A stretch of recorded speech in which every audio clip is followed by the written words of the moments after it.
इंशाअल्लाहुल अज़ीज़ आज हम इब्तिदा करेंगे आयत नंबर 19 से इंशाअल्लाहुल अज़ीज़, बल्कि आयत नंबर 20 से इंशाअल्लाह। ताबू तस्मीह पढ़ते हुए मेरे साथ आज के सबक में शामिल हो जाइए। अऊज़ु बिल्लाहि मिनश शैतानिर रजीम, बिस्मिल्लाहिर रहमानिर रहीम।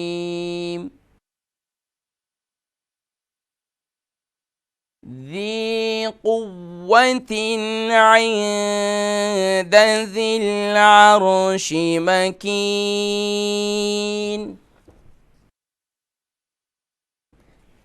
ذي قوة عند ذي العرش مكين،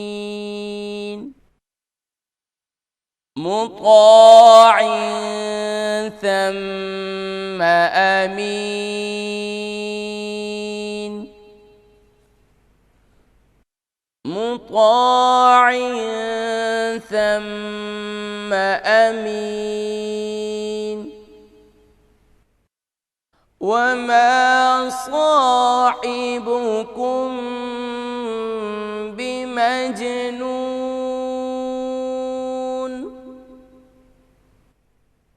ولقد رآه بالأفق المبين، وما هو على الغيب بضنين،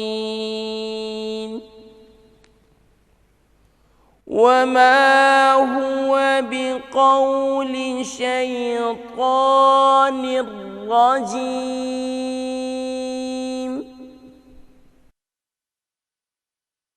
فأين تذهبون؟ إن هو إلا ذكر للعالمين،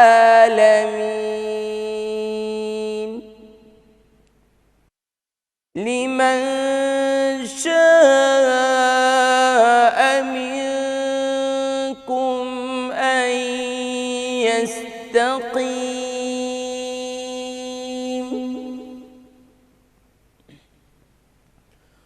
وما تشاءون إلا أن يشاء الله،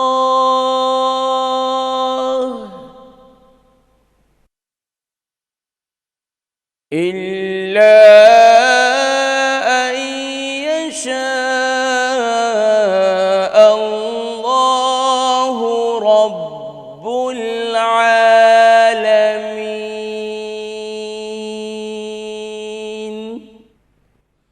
صدق الله العظीम। जी माशाअल्लाह नाज़रीन किराम, अल्हम्दुलिल्लाह आज के प्रोग्राम में हमने अल्हम्दुलिल्लाह आयत नंबर 20 से लेकर एंड तक यानी आयत नंबर 29 तक अल्हम्दुलिल्लाह हमने तिलावत की।